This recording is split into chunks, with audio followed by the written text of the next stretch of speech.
best way to describe it now is like almost like being a recruiter, recruiting talent. My objective walking out of that interview was to ensure that I ask the questions that I know the community wants to hear asked, right? Wow, that's not the answer I was expecting.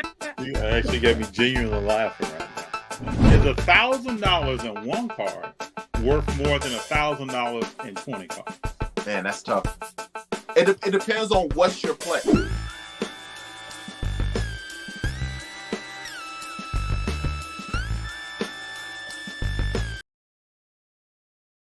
What's up, everybody? How's everybody doing out there? I'm very excited today to bring you someone that I've wanted to talk to for quite a while. There's a show here in Southern California called the Premier Car Show, and I know people all over the country know what it is because I've talked to people who come visit. And this is one of two people who runs that show. There's Jay and there's Kobe, and this is Jay. And I want to introduce you. Welcome, Jay. Hi, FD. How are you? How you doing, sir? Good. Good to have you here. Pleasure. Pleasure's mine. Yes, sir. We got one comment from Ryan just saying hello. But I want to start by asking you, give everyone a snippet of your background, when you started collecting, why, and walk us up to today. So I started collecting 1988, and this was way back in the Philippines. During those days, it was just cello packs, nothing really big, only rookie cards, subsets and inserts. Yep. So I remember opening my first pack. I think it was Fleer. Mm-hmm. And I got encouraged by some of my peers. There was like a bazaar, at the school that I was going to. I believe I was like seventh grade or first year high school. Okay. And we just did it for fun. And it ended up that I was the only one who kept on going, ripping packs through the years until 1992 hit. Then Shaq came out. Then that's when it got a little bit more interesting. You got inserts and stuff like that. First time I saw a card sell for $50. Mm-hmm. So that's where it all started. Then I've been doing it since then. What initially made you interested in cards in general? At first it was just keeping up with the sport and stuff like that. But one thing that really got me hooked is when I pulled a card from 1993 Fleer Ultra. Okay. I actually have the card here. We talk about long-term holds. That's a great card. That's the card that got me hooked. Okay. So people know out there, right? That's a hard card to grade. Yep. Because of the surface. And corners. That's right. And I probably sent more than 100 of those to PSA. I never gemmed one. There you go. I gemmed 3 BGS, but I never gemmed a PSA one. There you go. That got me hooked until it got a little bit more expensive. So I kind of slowed down when Topps Chrome 96 came out. Mm-hmm. So at that time, packs were only $1 each. But Topps Chrome, when it came out, I think it was like $4 or $5 a pack. Yep, like $5. Yep, I remember that. Yeah. So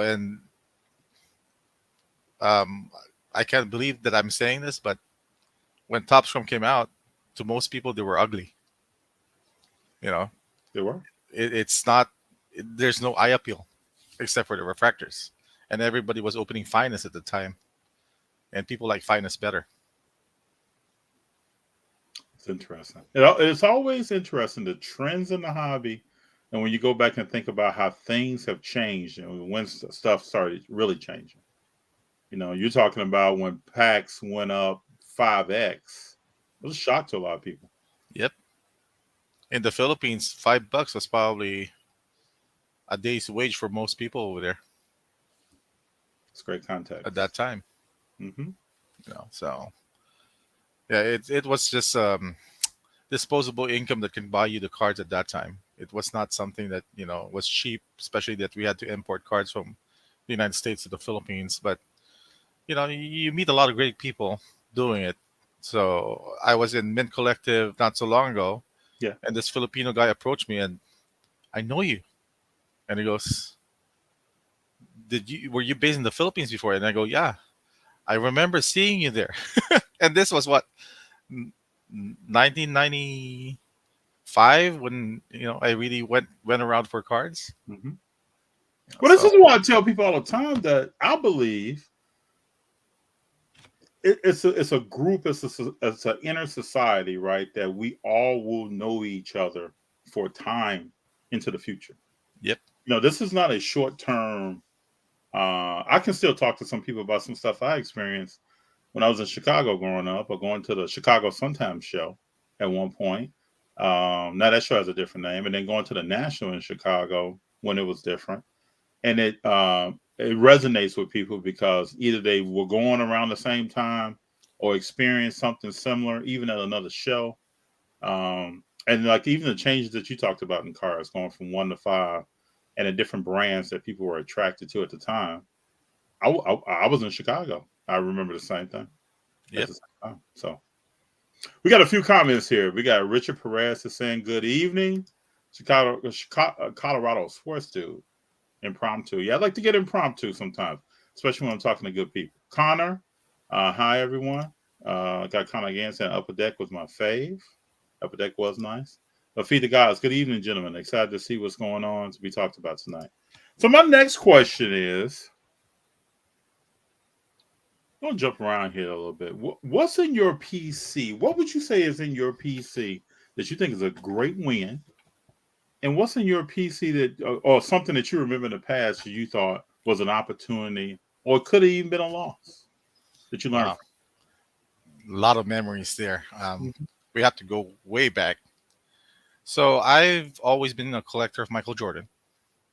I've actually sold my collection 3 times.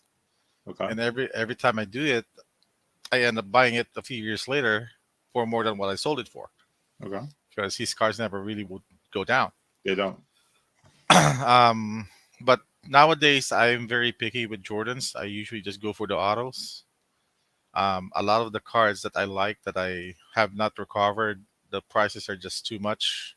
Mm-hmm. And going to your second question, one of those cards was the Platinum Portraits Michael Jordan.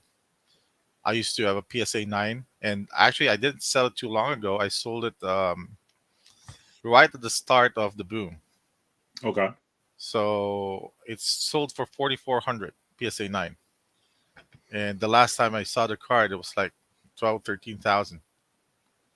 And I know at 13,000, if I sold it for less than 5, I don't feel comfortable paying 13 grand for the same card. Mm-hmm. So that's probably my biggest regret as of recent. But if you go back, let's go back 2013. I really liked the Prism set at that time. Mm-hmm. But at that time, nobody knew about Giannis that much. That's right. So around a couple of years after, I came across Red Prism. And a lot of people don't know Red Prism at that time came from Target. Blue came from Walmart and red from Target. And it was exclusive. So I graded mine, got a PSA 10. The last time I saw the card was like 18 grand on auction. Yes. I sold it for $150. Hmm. But that I don't regret because I'm not a fan of Giannis, but I like the design of that set. Mm-hmm. It's a very good looking set. Yeah. One thing that I wish I would have kept was the Michael Jordan BGS 9.5. I had a rookie 86 Fleer 9.5. I remember the date. I posted it on Facebook May 16, 2016 for sale. And at that time, comps was like $10,000 on eBay. So I had 2 buyers. One was from the Philippines and one was from Florida. So the guy from the Philippines offered the full amount, provided that I fly the card to him. Okay. And it would cost like $1,500 to fly back and forth.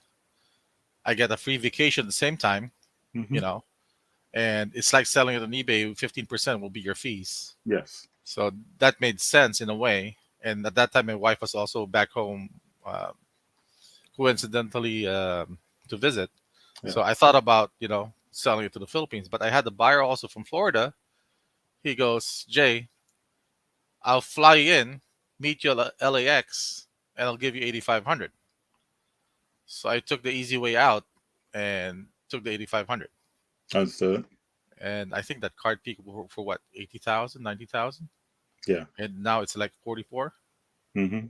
Yeah, so Jordan will always be Jordan. But the thing is, I never really cared about keeping an 86 Fleer because everybody has a card.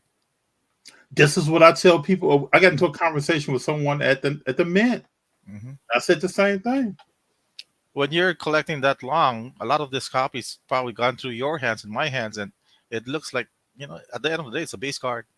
Mm-hmm. It's not even from his rookie year. Yep. So, and they made design. They made a refractor version. They made reprints, and they made decade of excellence and stuff like that. Yep. So you kind of see the card again and again and again. It gets tiring. Jay, it's interesting to hear you say that because sometimes I'll think some things and I think, man, I'm by myself on that. No one else is probably really thinking that. And I talked to Sin City at a gentleman I was walking around with that lives in Vegas at the Mint, and we were talking about this, and he said, "You have a point, FD, but it's still a well sought after card. I can't.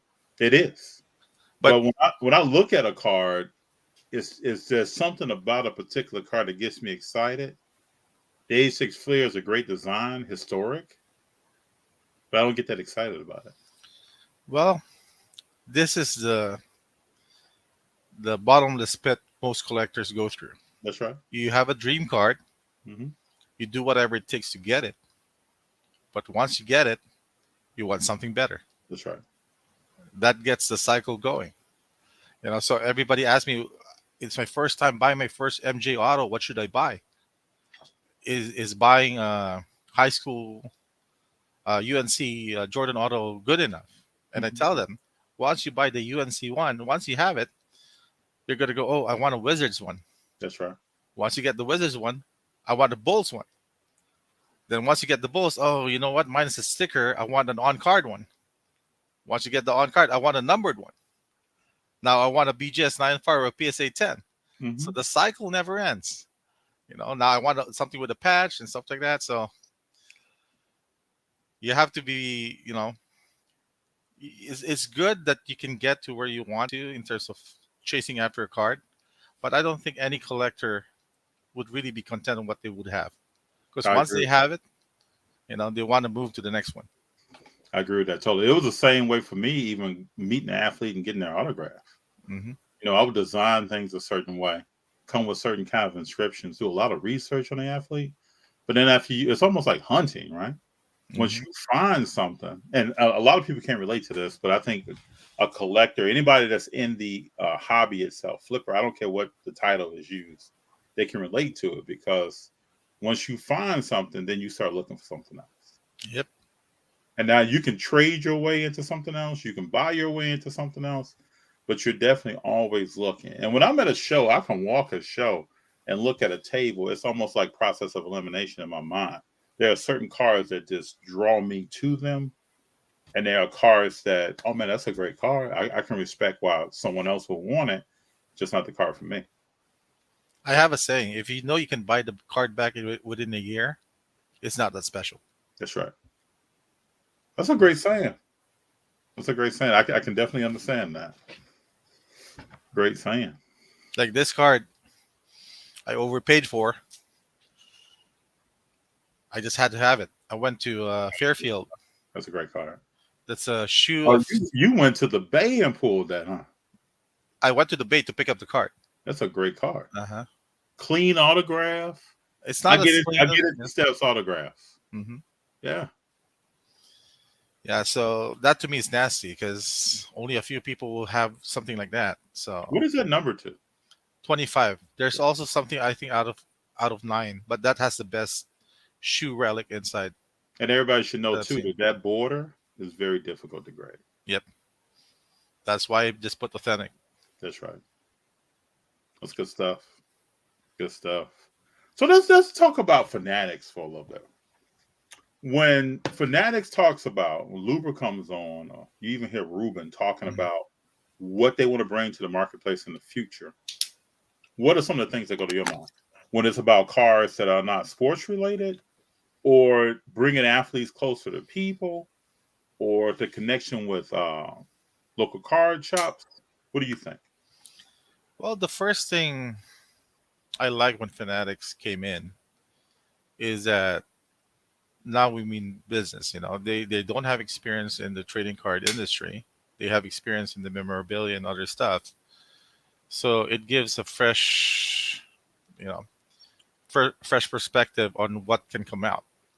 Now, I was a little bit disappointed that they just bought Tops. I was hoping that they would sell, kind of offer Tops, Panini, and Upper Deck. You know what? I'll sell you the rights to print cards. You can only print X amount every year, X amount of brands, and make it, competitive for the hobby. Yeah. Because they have the IP rights for everything. Mm-hmm. A second theory I had when it first came out is that they might buy Upper Deck because they have a relationship with Upper Deck in terms of memorabilia. Yes. But that didn't happen too. Now, buying Tops, I think, is a good thing because Tops, quality-wise on their cards, they do a great job printing cards. We'll probably see refractors back again. Oh, yeah. I just don't know how the retired players fall into place in terms of, is Tops able to acquire autographs of retired players? Obviously, Upper Deck has Jordan and LeBron still, even after this. Mm-hmm. So we won't be seeing that. But I know Panini has certain players exclusive. Are they Yes. able to sign now with Tops? I don't know that part of the agreement. What's going to happen there? So if Kobe was still alive, I know Kobe had a lifetime agreement with Panini, if I'm not mistaken. Yes, he did. So what would happen to things like that? I only focus on basketball, so another question I had is Duncan going to sign again? Because Duncan used to have a agreement with Tops, and that affects the scarcity of his autos. Now, I like the acquisition because Panini is starting to overdo all the colors. They are. It's just too much. Yeah. It's The just variations, the number of cards of one particular player. Yes. it's nice that you have to. I've been a set chaser before, but chasing 30, 40, 50 colors, that's too much. Good. And it's being used, I think, improperly, not only by the manufacturer but also by the people buying and selling. Well, even when we talk about one-on-ones, the amount of one-on-ones that are in the marketplace. Yep. And I have a Luca Fast Break Blue PSA 10 rookie, and whenever I show it to people, oh, that's just the Fast Break. The blue and blue is better, the regular one, but it doesn't make sense. It's the same design, it's the same color. Mm-hmm. For me, it's the same eye appeal, unless it's the crack eyes. Yeah. But I sold the Blue Optic Luca PSA 10. It went for, I think, 33 when I sold it. It peaked at 44 on eBay. Okay. Then I have, that's out of 49. Mm-hmm. And I have a pink out of 25. And it's not even getting 10 grand. Yeah. So, and those who are listening in with cards, there are some things that are not logical or linear that can happen with the print run of a card, the look of a card, the price of a card. So at the end of the day, I'll still go with the lower numbered. That's what I usually do. Mm-hmm. I do the same thing. Nowadays I'm always in the hunt for out of 10, out of 5, one of ones. Mm-hmm. Because at the end of the day, everybody's getting comp heavy. And forgive me for saying this, I don't like people who are very comp heavy, because comps can be manipulated. That's one. Mm-hmm. Number two, not because one sold for $500, that doesn't mean that's the real price. The seller might be desperate; he needs immediate money, and took $500, even though the card's worth $1,000. I've seen that happen. This is true. Yep. So how I used to do it with eBay, you get the highest comp, you get the lowest comp of at least 5 listings, knock off the highest, knock off the lowest, average the 3. That's more or less a guide of what the price of the card will be. But same with patches, you can have a comp, but the patch is different. There's certain aspects that would drive the value of a card more, and comps is just a guide for me. Yes. I was dealing with this person from Chicago, and we did probably a $12,000 deal. Okay. None of us looked at comps. for every single card that we traded. So what? Okay. So let's walk through this, huh? Because I really want to get your opinion. Just walk through at a high level how you determine the value of the cards that were involved without consulting a comp.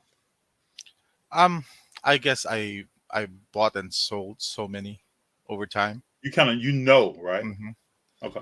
And the first thing always is the grade. You know, you yourself, you saw the Scoring Kings, you saw the Curry Auto. You know already, Yeah. what cards are hard to grade. Yes, sir. And for me, that's the number one thing you need to consider. If you see something that graded high, especially if it's a PSA, whether it's pop 1 or pop 50, you know that even if you send another card you see in the market, it's probably not going to jump. That's right. So that's why when people tell me, well, FD, sometimes you want to watch out for the low pop PSA 10. But if I know that card, I'm looking at the cards, acetate, or there's something else about that card that's hard to grade, then I'm making a decision if there's only pop 3 of it. I'm still making a decision because in the future, it's going to be hard to replicate the grade that I'm seeing in front of me. Yep, especially nowadays. Before the pandemic, my gem rate with PSA was 80%. Okay. Today, my gem rate is 20%. And nothing has changed except for the value of the cards. So I also noticed being a preferred grader for PSA, when a player is hot, it's harder to get the good grades. Interesting. You know? So right now, you send the Luka rookie Prism, you probably have a higher gem today than before. And my son noticed that there's been a lot of LeBron Topps Chrome that's been crossing to PSA 10 from 9.5. You know, so because the card used to be 44 grand at PSA 10, now it's like 88. That's right. 8800. You know, there's still value, but you know, there's so much out there. So that's another key when I buy cards. I don't buy cards that I know I'm going to see tomorrow. I totally agree with you. Totally agree with you. That's kind of the thing that I'm looking for when I'm looking for cards and I'm out and about. I go to a show. I'm looking for something that I have not seen before or something I've done research on. You know, you have those cards that you've researched, but you've never seen in person. Yep. And then you come across it. And there are some, I want people to know that there are wins before everybody starts talking about a card. Yep. There's a lot of wins out there. If you can acquire that card at a good price before I always say the lens of the hobby is on it, that's a win to me. So, speaking of, this is a card from 2012. Let me get another copy of this.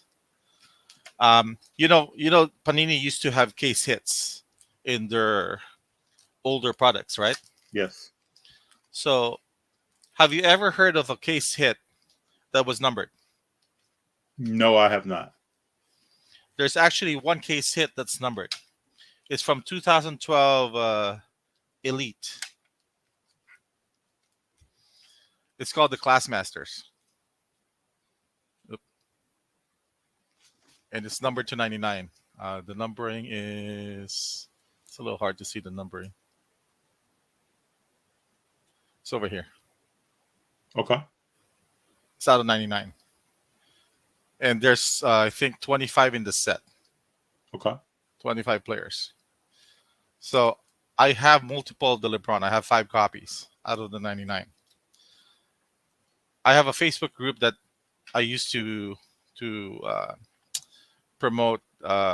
It's called 101 group for new people in the hobby. And I post cards there that I think are rare, you know, that people should buy and stuff like that, regardless of the price. And I went through my vlog from 2013, and that was one of the cards I featured. That LeBron used to be a $50 card. And when was it a $50 card? What year? 2012. Okay. When it first came out, it sold for $50 all day. Just to give people some context. Okay. Then today, the last PSA 9 I saw was like 1800. And I think there's only 110. So see, this is a prime example of a card that for some people is still affordable. It has a low print run, just Mhm. off the bat, is graded, which makes it even more rare at Yep. a PSA 9 or a 10 or a BGS 9.5 or whatever. That if you see that card, where's that card at 15 years from now? Yep. And And there's some LeBron, you know this. I'm telling you anything you don't know because I respect you a lot. There are some LeBron rookie cards that are numbered and more rare than the Topps Chrome. yep. But people talk about the Topps Chrome. Because the reason people talk about the top scroll because it's liquid to them. Mm-hmm. They see 10 comps, they know they can move it tomorrow. That's right. And when they see something that they haven't seen, they don't see any comps. They're afraid what they want to pay for it. Mm-hmm.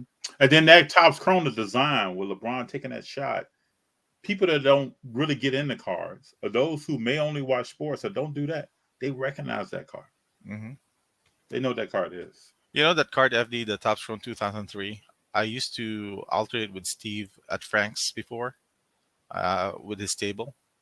Somebody offered me the base LeBron, all raw, all ungraded. Mm-hmm. The base, the refractor, the X-fractor, the black, and the gold Wow. for $10,000. This was 2013. Wow. $10,000 at that time was a lot of money. Oh, that's a lot of money. Oh, yeah, that's a lot of money. Yeah. I can easily say I couldn't afford those at that time. Mm-hmm. Think about the cards that you have come across that you couldn't afford at the time. I think about this. I mean, we all know there are cards that I can afford right now. Uh-huh. But I can think about some stuff that I could possibly afford now at a price that when I saw that price between 2009 and probably 2014, that just went by me. And like I remember I saw some LeBron autograph rookie cards that are numbered, upper deck stuff, for a few thousand when they were first out. And I couldn't afford that then. But those are the learning lessons, right? Those are the things that kind of give you a little bit of FOMO or have you think about something while you're in the present. Should I make a move on this card? Because you know a history of how cars have evolved and market prices have evolved over time, and you're predicting what the future will be. I don't think I'll buy a car today that I'm not making a guesstimation on what the future value is going to be. Well, it's a cycle. You know, people like refractors before, it died out. Then they wanted prisms. Then they wanted to go old school, went back to refractors, and it dies out again. It's a cycle. Mm-hmm. People want patches. Then, you know, they move on to autographs. Then all of a sudden, Panini doesn't print game worn patches. They go back to game worn patches. It's a cycle. So one cycle that hasn't come back yet is before the pandemic. It was gem mint or bust. That's right. Mm-hmm. People don't know that. Yep. I sold my LeBron Jordan dual auto, the UD glass, BGS 959, just because the auto was a 9. And I sold it for $5,000. I don't want to look at the price today.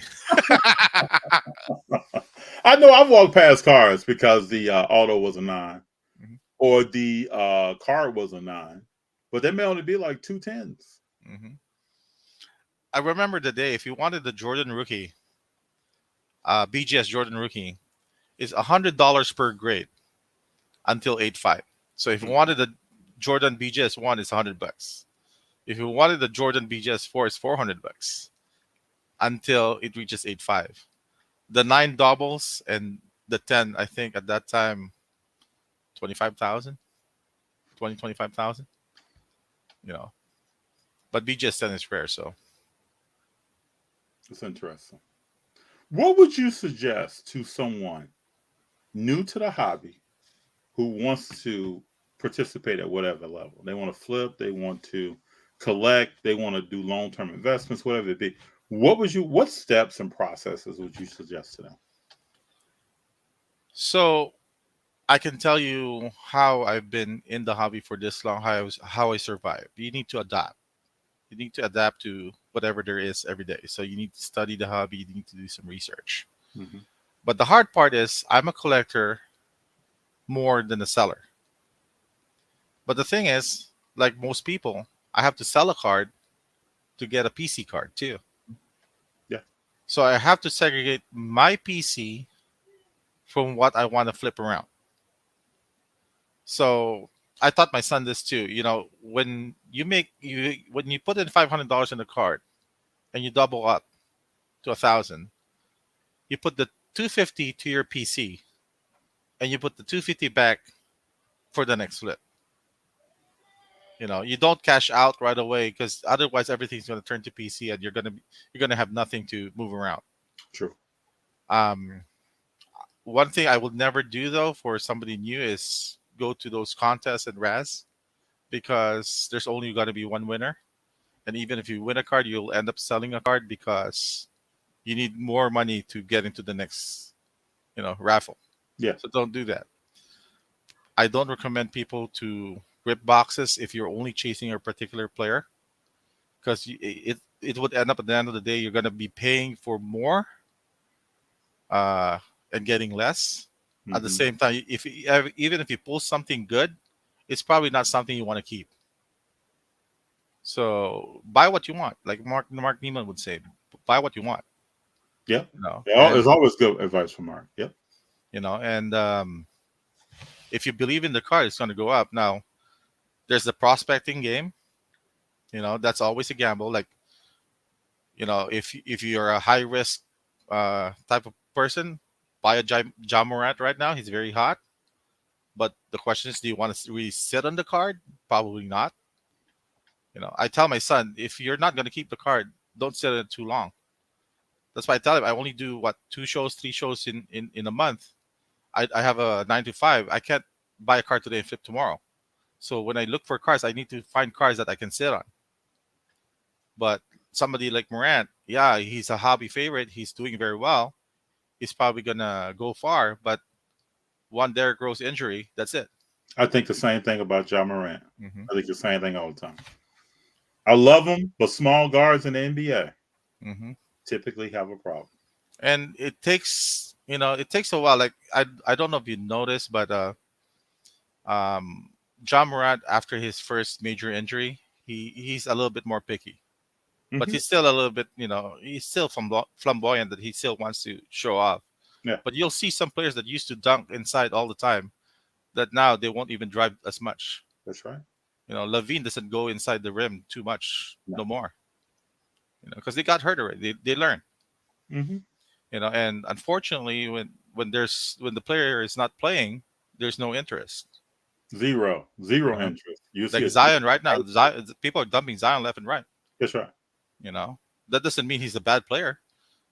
Steph Curry came back from injury and his cards are doing well. And people fail to realize Steph was out for 2 years early in his career with ankle surgery. Yep. People thought he was a bust. I was selling his BGS 95 autos for $50 each, rookie. Because he was out for 2 years. Mm-hmm. Who would have known? But if you go for the rare cards, and I'm more comfortable buying retired players because they can't really. You know who they are, anymore. right? You know what their resume is, right? Unless they turn into an OG Simpson, then that's a different story. But you're safer with those players. But again, Kobe, when he passed away, of course, people wanted his autos. But what people didn't realize, he signed 12,000 autos a year with Panini. Yeah, he signed a lot. So when cards start selling well, you see all the copies on eBay flooding the market. Then people eventually lose interest in certain things. For example, those contenders autos of Kobe, for a time, it was selling for 5 digits. Now it's $6,000, $7,000. So you have to be very picky on what you have. I do like those inscribed autos on card. Those are nice. Yeah, like the Black Mamba inscribed ones. Those are nice. I don't know if people know. I haven't seen the card in a long time. There's a Kyrie Irving National Treasures inscribed Uncle Drew, and there was a Anthony Davis inscribed Unibrow. Those are nice cards to have. Well, I think was that the year where they were doing inscriptions on cards? Yeah, 12-13, double rookie year. Yeah. Mm-hmm. I picked the wrong player. I picked Kenneth Farid. Well, he was a nice player at that time. Yeah. Yeah, those are the things. Yeah, he was a nice player. Think about the Blake Griffin people who really went in. He was a great player. Mm-hmm. I was sitting at the Clippers game tonight, that he dislocated his kneecap. Wow. I was sitting way up. I mean, way up. I mean, you were almost out of the stadium. But when he went up, the way he went up and how he came down, I said to a friend, he's hurt. And he'll never be the same. Think about all the people who've had microfracture surgery. They'll never be the same. If Yep. you're a 2-footed jumper and now you have to jump off one leg, you're never going to be the same player. Would you believe if I told you I'd never owned a Morant or a Zion auto? I would believe it. I pass on those. You know why I would believe it as well? Because I don't have one. Uh-huh. Yeah, I refer to Zion as a Blake Griffin 2.0. Mm-hmm. That's exactly what I think. And I think leaping and bounding as a big man, it looks impressive, right? You watch ESPN, you're like, wow, you say he took off? But long term, no one has went down that road and been successful long term. Well, it's the same as card vendors and card collectors nowadays with their IGs. They try to promote their brand. It's all about branding now, Mhm. So ask yourself, this current player, will they have a shoe once they retire? Are people still going to buy their shoes like Michael Jordan? That's right. Is this person still going to be visible? Like maybe who's in the media right now, Shaq, right? Or are they just going to disappear like Tim Duncan? The visibility helps the interest, and if there's no visibility, there's no interest. And then I talk all the time about Tim. That's Tim. That's Mr. Duncan's personality. He doesn't really want to be out there like that. There will be players in the future that don't want to be out. They may be a great player. They could be averaging 27 and 12 a night. But do they want to talk to people? Do they want to do an interview? Are they going to do a commercial? Yep. Duncan's cards are the only one that has value is his autos because he doesn't sign much. But if Panini gets any rights for his autos, that's it. Game over. Reggie Miller used to be a rare signer. Charles Barkley used to be a rare signer. Garnett was the same thing. Weber was the same thing. But now, Panini owns, has their autos. So you have to be very picky. Very, very, very, very. Walk through some of the changes. I know we talked about some already, but I just want people who are out there who may be newer to the hobby or haven't seen as many changes. And they've seen Fanatics come in. They've seen some other things happen. Walk through some of the changes you've seen in the hobby over time, and then how you adjusted some things that you were doing based upon those changes in the hobby. So one change I've noticed, and I'm actually a part of, is I like in-person dealing more now with the shows.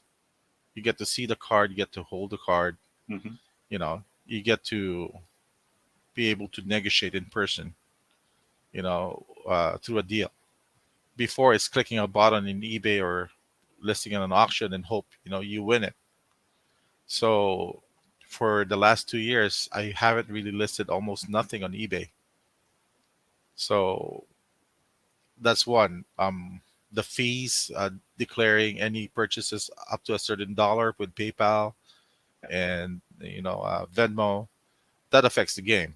So I try to be ahead of it, trying to unload and acquire stuff at shows because it's less work for me at the end of the day. True. Even at shows, I experiment and stuff. There was a time I was putting price tags and everything, and I noticed you put one wrong price tag on one card, that the customer is going to turn around right away thinking everything's overpriced. True. So now I try either to put a price tag at the back of the card, or I kind of do my research before the show, and then when people ask, I tell them my price. I try not to, if I'm selling, I try not to look at comps when I'm selling a card. I know what it cost me to get the card. I know probably what the card would sell, so I go from there.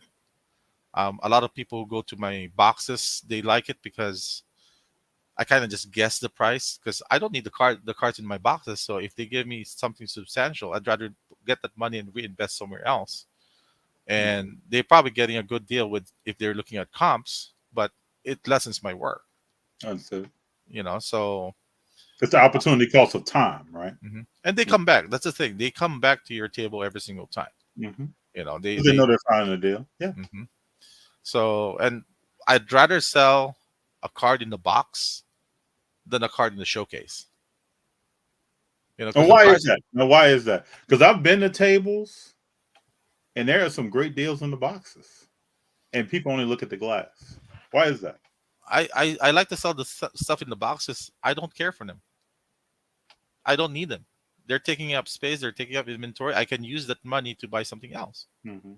So even if I'm taking a loss, $5, $10 on one card, it's not worth anything until I sell it. True. The value that people say is only good if it's sold. Like they would, you probably see it in my showcase. I have the LeBron James Exquisite patch auto, Yes. the nameplates. And if you talk about comps, the last comps for that on PWCC was 45,000 on a BGS 910. Mine is a BGS 99. I was asking 35, which I think a $10,000 discount from the 910 is fair enough. Mm-hmm. But until now, the card, there's a lot of interest in the card, but I've been lowballed like crazy. The highest offer I've gotten so far cash is 30 grand, and I even agreed on 32, and nobody would budge. But I know there's going to be a buyer for it. I just have to be patient with it. I don't have to rush it, but that I can bring home and still be proud to own the card. But the ones in my boxes, I'd rather have them go to a home where people appreciate, those cards and will keep it, and hopefully they'll do good with it in the future. Talk a little bit about patience, right? Because I talk to people a lot at shows or over on the telephone, someone I'm talking to, about patience in the hobby. And a lot of people tell me back, well, FD, I don't know if people are as patient as you are. I think people are looking for things in a shorter time frame. And then I talk about, if you're a flipper, investor, collector, we're all talking about time frames. How long we're going to hold this card before we try to make it liquid. Just talk a little bit about the need sometimes for patience when we deal with cards. So it falls back on, are you talking to a collector or are you talking to a flipper? Give me both. So what attracts everybody to cards? It's the value. Mm-hmm. Even if the card is so ugly, if it has significant value, everybody's going to be interested in it, right? Yep. So I tend to sit on cards because I like to prospect. I like to see the potential in a card, the rarity in a card. And sometimes it takes 5 years for that to happen, sometimes longer. True. The ones that go up right away, it's just because this player did 40 points in one game, did 60 points in one game, short-term interest. Mm-hmm. And that's where all the gamble falls in. I'll give you an example. And I think I've said this in an interview before. 2019, before the shutdown, I acquired LeBron James Topps Chrome Raw. It was in a showcase at the show in Garden Grove. Okay. And the guy only had 3 cards in the showcase, and the LeBron was in the middle. I asked him how much for that card. The comps at that time, just to give you an idea, was $650 for a raw Topps from LeBron James. It was clean, it was centered, and I go, dealer to dealer, what's your best cash price? So he goes $550. So I handed him the $550. I sent it to PSA. I get upcharged $150. Mm-hmm. It got a PSA 10. The comps at that time was $2,000. This was October 2019. Then we're now in the bubble. Lakers win. Mm-hmm. The card market exploded. Yep. The lowest comp was 10,000 for the card. 15,000 was the highest comp, and it was still trending up. I talked to a couple of buyers. The highest offer I was given was 11 grand. So for me, if the highest is 15, the lowest is 10, I'll probably be okay around 12.5. But I don't want to leave too much money on the table, especially if I don't need to make a sale. Understood. So I decided to sit on the card. And then what happened? Off season happens. Mm-hmm. Then the season started. Everybody was hyped up because the Lakers won. We're hoping for another championship. A second hype in the hobby came about January of last year. Then the card started climbing. 22, 25, 28, 33. Then it hit 38. I remember that. This was February. Hmm. A friend of mine contacted me. Hey, you still have that LeBron James Topps Crown? Yeah, I still have it. You listed it a couple of weeks ago for 33. It's still the same price. Well, when I listed at 33, it was 35. Now it's 38. I'll still give you the $2,000 discount. I'll give it to you 36. So he goes, okay, I'll buy it. And I go, the thing is, I'm not going to be in Arizona until 3 weeks. Are you okay if I just hand deliver you the card and you can pay me when I deliver you the card, regardless whether the card goes up or down? Card goes to 40. Card goes up to 44. Hmm. He sends me a message. Are we still good? Yes, you have my word. It's still good. I fly to Arizona, handed him the card. The comps at that time was 40. And he bought it for 36. And how much is the card today? What is it? Top Chrome PSA 10 LeBron, 8,800. Is it even that high? I think I checked like 2 weeks ago. It was 88. Okay. It might be less now. And I know why that happened too. Because when it hit 44, PWCC listed 5 of the same card 1 minute apart. So when the listing ended, people shied away from the first card that was listed.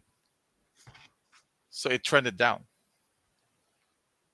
So he had 5 copies, right? So now it's sold for lower for each one. And because people saw that they can get 30,000, 35,000 for the card, all the copies started surfacing. And that's I remember a lot of Chromes were up for sale. Mm-hmm. When a card gets too much and there's so many copies out there, any person will be enticed to sell the card. Now, the pop count on a 10 is pretty high. Yeah, very high. Very high, especially now. I only look at the pop counts for PSA. I never look at BGS population reports because a lot of those 9.5s have been cracked. Yeah, they have. Be attempted for PSA. True. So those are never accurate. Mm-hmm. But, if my theory is correct, if you know what you're doing in terms of grading, if you see cards that are PSA 9 or BGS 9 that was graded within the last year and a half, it might be a good play to risk. Because Jay, you have that eye though. If I see a raw card, I'm going to stand at the table and I'm just going to look at everything that's on that card to determine if I want to buy the card or not. Yep. I would suggest I don't think that's how would I say it? Poor business technique or anything. You're about to make a purchase, you're about to make an investment, you're about to buy something that you want to flip, whatever it may be. I would suggest taking the time because there's some raw cards that I've purchased, but I took the time to thoroughly look at that card, ask the person to take it out of the top loader or whatever it may be in, so that you can see the surface of that card once you get beyond edges and corners and things like that. Yeah, you should because not everybody knows how to handle a raw card. That's number one, and I'm pretty sure if it's a very popular card, it's probably been cracked and submitted so many times too. There's a reason, I run a Jordan group in Facebook, and every so often I will see somebody, is this Jordan rookie real? Is this Jordan auto real? And number one, you can't tell whether a card is real or not based on the picture. No, you cannot. Number two, a Jordan rookie is a 30-year-old card. What are the chances it would grade well? It's raw for a reason. Mm-hmm. When I walk up to a show, I went to the Westminster show. And I walk up to a vendor, and he had a Steph Curry Topps paper card. I think he was selling it for $9.99 at the time. First question I asked him, why isn't this card graded? And he looks at me and says, look at the dimple that's by his face. Yeah, I looked at that, and then we had a conversation on why it's not graded. But I would also suggest that for people. There's nothing wrong if you ask. Yeah, just ask the question. There's probably a story there, something there. But it doesn't go for every single thing. I had this Steph Curry Contenders Auto Blue and Blue out of 20. I bought it to Fairfield, hoping to sell it. That was the time when we had Fairfield. That was the time that Steph was really balling. Yeah. So there was only one comp for like 13 and some change, but that was during the off season. I was asking 2,200 for mine. It's out of 20. It's blue and blue. So I thought it was a fair price. Mm-hmm. Because most of his, higher numbered autos were selling for at least 1,500 on card. So people offered me close to what they saw in comps, 1,500, stuff like that. Nobody even came close to 2,000. So I got a little frustrated. So I go, what the hell? I'll send it to PSA. It came back at 1010. It's not 2,200 no more. Oh, no, it's not. So, and I didn't think it would jam, but I got lucky. I'm gonna say this. It's, in my eyes, it's not a jam. But grading is subjective, and the grader thought it was a jam. I'll take it. I'll take it and run. That's a good point, because there are a lot of situations where, yeah, you do have a very nice card. The kind of life cycle of the card hasn't been graded yet. Mm-hmm. Someone hasn't taken that step yet. But if you feel like, a lot of times with cars too, I always recommend to people, don't feel like you have to do what you see someone else doing. If you have an indication inside that you think you've done your due diligence, you looked at a car, you looked at whatever research you can look at, and you think that car is eligible to be graded, think for yourself. And that's always how I, even before the boom, that's always how I made my money. I usually pay close to comps if the card is really clean, and then take my gamble on the grading. Mm-hmm. I don't want to buy a card 200 and sell to the table for 300. I try to avoid that, because word goes around how much you got the card for. That's right. And in this hobby, it's all about reputation. That's right. So I'd rather do the work. An example for a PC card, those scoring kings that I've graded in the past, right? Yes. So I started with the PSA 7. That was my first graded scoring king. So I really wanted the gem. So I tried BGS, I tried PSA, I kept on buying on eBay, looking at the card, trying to get the best grade. So let's say I bought the scoring kings at that time for $100. I spent, let's say at that time, $15 to grade. So I'm in at 115. If it doesn't get the grade I want, I just sell it for my cost. Mm-hmm. And just use that money again to buy the next copy and the next copy and the next copy. So until I got the grade that I wanted. So that's a level of patience there, though. Mm-hmm. That's a level of putting in the work, looking at something, reanalyzing what you did before, coming up with a new strategy. There's a lot of steps there. On my table, most of the graded cards you see, FD, is either I graded myself or I got it graded from a trade.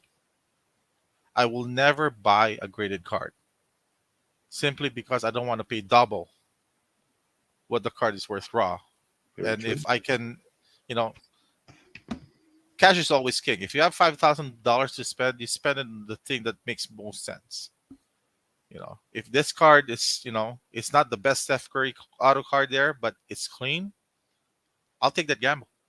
I'll buy the card, even close to comps, grade it, and hopefully I get a 9 or a 10. Then that's where I make my money. Jay, I'm learning right now.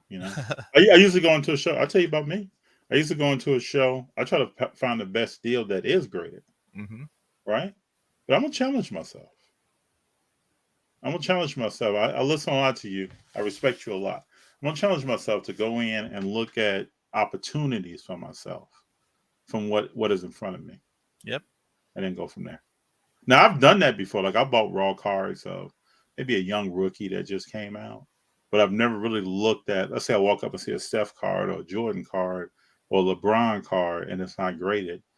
I really haven't taken the time to say, let me analyze this card right now and see where is this card at as far as a potential for me to do something else with it. So I'll give you a tip. Especially if it's a newer card, the odds of it going to a grading company is lower than an older card that's probably been attempted so many times. Mm-hmm. And especially if the product just got released, it hasn't been sent in anywhere. That's right.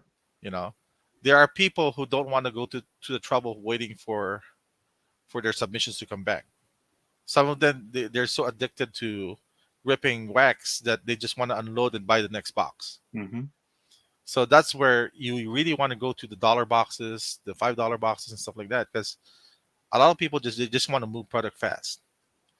And since 2018, anything that came after 2018, 2019, when PSA shut down, a lot of people just put their cars on the side, thinking it's going to reopen soon, and it just got stuck there.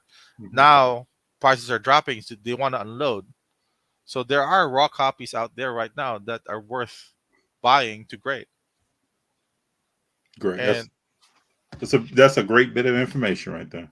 you know, and I would go to a table to a dealer, and I have this loop, the jeweler's loop that I use. I ask permission. Hey, can I look at the card? Can I use my loop to look at the card? And they're usually okay with it. Or sometimes they'll beat you to the punch. Oh, it's not going to be gradable. There's a dimple in by the face or something like that. So it saves you the time too. But again, like buying anything, not only cards. When you buy a car, you walk around the car to see there's no scratches or anything like that, right? Yeah. You have the right to do that. But what I don't like is when something comes onto my table. Oh, it has this thing, it has that thing, it has that thing. You sell it for me half the price now. That I don't like. Yeah. Because there's a reason why it's raw. Especially if it's an older card.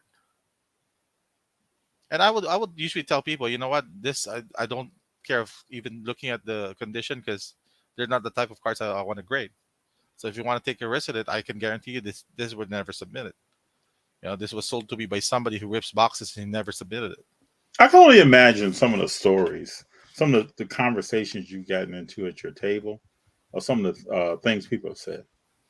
Well, the one thing that always stuck to my head is somebody comes up to me. I forgot what the card is, but it was a card that was trending up. And he goes, I want to sell this card. How much is the card? $500. Okay, and what's the comp? $300. So why are you selling me a card for 500 that's comping for 300? Oh, it's going up. It's gonna double up next week. Then that's when I say, okay, if it double up next week, come back to me. Yeah, let the market speak first. Interesting. So it's people do that, and I don't need to double up on every single card, and I don't buy at 50%. But if I buy at 50%, I can't buy for double the price of the card. True. And usually market standard is what, 70% when you're a dealer. Yes, pretty standard. Unless it's a liquid card, then people will go up to 80, 85, sometimes even 90%. That's why I'd rather buy a raw card that I think I can grade. That way, I can give a strong offer and take my risk on the grade. Because if it's a 10, it doubles up easily. At least doubles. Could be more than that. Yep. Let me know your insight on where you see the market going. Year from now, 2 years from now, 5 years from now. I don't want to be negative. It's not going to go back to last year. No, it's not. But I don't think it's going to go back to before the hype. The hobby is healthy. The hobby is growing. People just needs to learn how to play the game. Right now, a lot of the cards are trending down, right?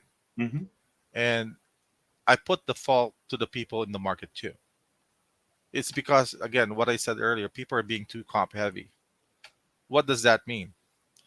When you use Card Ladder or any app that shows the trend, it's going up. Everybody wants to buy, but they always want to buy lower than what the value of the card is. Yes. Once you buy that card on a lower value, especially on eBay, what do you think is going to happen? It's going to show a decline. So the next person who's going to buy the next copy wants it for less than what you bought it for, and the next person who wants to buy the next copy wants to buy it for less money than the other guy. And I don't believe most people think that their individual transactions have that power. And the reason the hobby went up is because people were confident to buy the card because they think it's going to go up.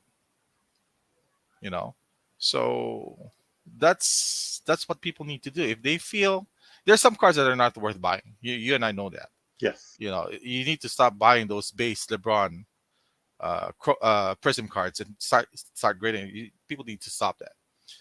But the thing is, if you see something that has good eye appeal, can grade well, or has a good grade, and you don't see that copy circulating around, you need to pay up. Because the thing is that gives the hobby a better chance of surviving. Because when investors leave, when people leave the hobby, there's less money in the hobby. That's why sometimes I ask some of the promoters, why do you do shows in a hotel? Why do you do shows in a boys and girls club? Why do you do shows in a casino? And especially with the casino, I asked them, if you do a show in a casino, won't people be spending their money before they go to the show? And if they sell their cards at the show, wouldn't they just spend it in the casino and the money's not going to go back to the hobby? So you need to feed the hobby too. So when I do a show, whether it's Westminster or Brea, once I make a sale, I need to buy from my dealers because the money needs to go around.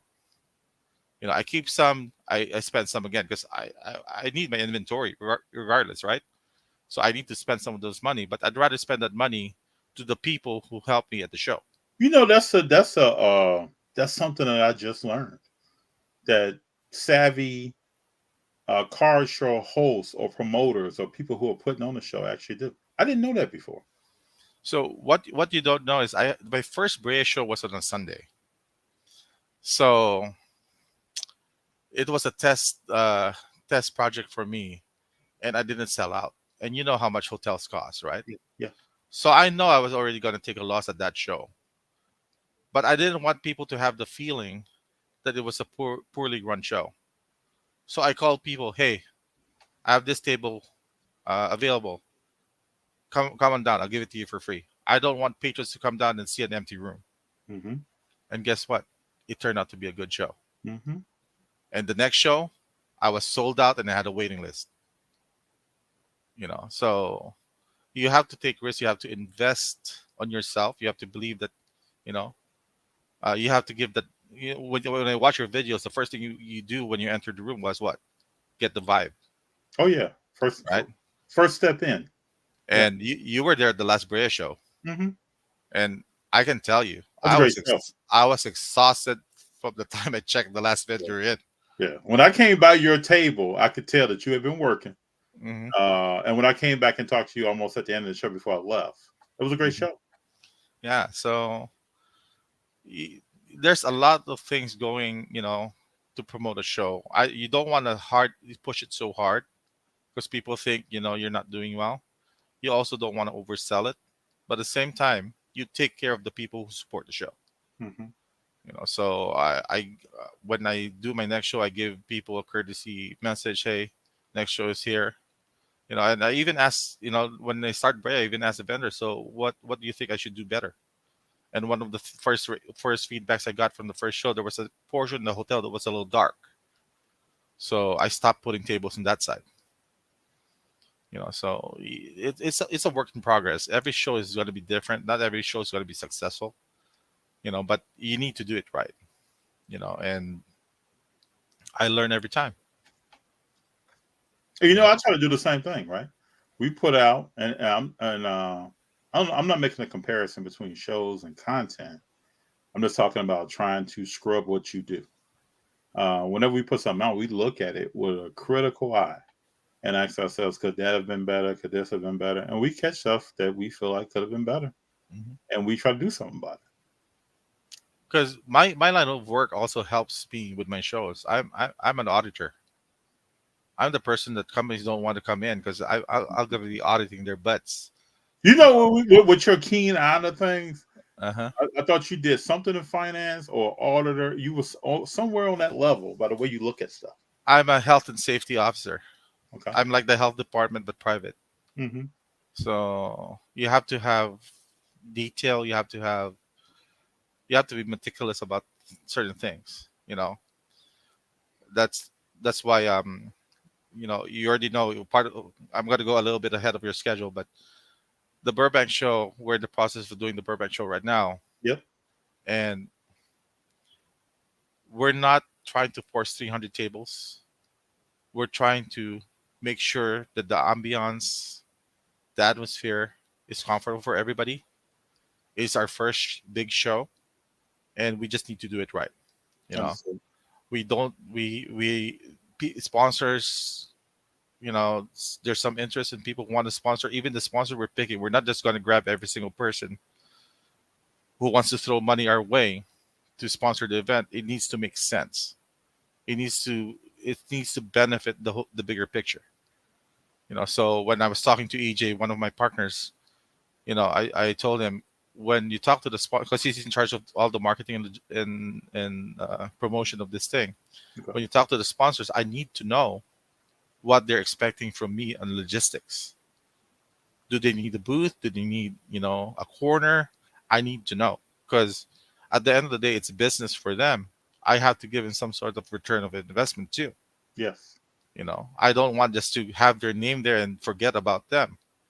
We're planning to do this long term, and the hard part of this is once EJ starts booking the vendors, I'm the one who has to say no to certain people. That I'm sorry, I don't have a table for you. Yes. We're not going to force another table in if it's going to create problems logistically in terms of traffic flow and stuff like that. So there's a lot of things that go into this that needs to be done right. And a little backstory for you. So I've been promoting shows since 2019, and we've been growing since then. Burbank Sports Cards have been a vendor at my show, and I have a relationship with them. So one night there was a trade night at Burbank, and Rob was talking to a different collector, and he was showing his window, sports cards trade night card show. And he goes, I'm trying to check all the boxes. The only thing I haven't done is a card show. Then he sees me and he goes, Jay, I really want to do a card show, but I don't want to do the work. Okay. So I told Rob, hey, I don't mind helping you doing a show. Just tell me what you need from me, and I'll see what I can do. So the first thing he came out of his mouth, I have one condition. It needs to be in the city of Burbank. I didn't know how hard that condition was at first. So I said, okay, I'll see what I can do. I went to the internet. I went online, looked at hotels and everything. Rob wanted at least 100 tables to 150. Okay. No hotel in Burbank can accommodate that big in terms of tables. Well, I know I've been around Burbank, Uh-huh. and I haven't seen that. The only one was the media center, which got sold and got transformed to a food court. So I scout around, I look for banquet halls, wedding venues and stuff like that. Nothing can fit 100 tables. Then I go, there's a convention center there. Let me try. So they say, yeah, we can accommodate this many. So I pick up the phone, call Rob. Rob, how does Burbank Convention Center sound to you? And Rob, if you know Rob, he's like a little kid sometimes. Yeah, he gets excited. Uh-huh. Yeah. And I don't think he really knew the how big it was gonna be. Then I told Rob, I can't do this by myself. This is more than what I assumed it would be. So I pick up the phone. Hey, EJ. Yeah, EJ's a person to bring in. EJ, I'm not going to take a no. I need you. So there's the Burbank show. I'm excited. I can tell you that. When I first heard, I was talking to EJ, and I said, "So where's it going to be at? It's going to be." We were at a show. Oh, we were at the Newport Showcase. Yeah. We were there, and I started asking him about it. When he told me where it was going to be at, I got very excited. Yeah, so we're still doing a lot of work. It's still not done, I can imagine. Yep. And my last conversation with EJ is we need to make sure the flow is good, because people don't understand. Shows this big, you have to have liability insurance. Yes. You have to have security. Yes. You have to have hotel rooms for vendors and guests. You have to have parking. You have to have AC. And a lot of people don't understand. This show is not going to have any alcohol or open bar stuff like that, because that's more liability. Yes. So we're not in the promotion of socializing. We're in the promotions of just a card show, a big Mhm. card show. So that's the focus. So it might not look fancy, but you're gonna get quality from the rate it's going. I haven't looked at the list yet, but it seems that 70 to 80% are going to be out of state vendors. I'm not surprised. And at first, EJ wanted like 50-50 or 60-40. I told EJ, why are California people, SoCal people, going to be vending when they can walk the show? Yeah.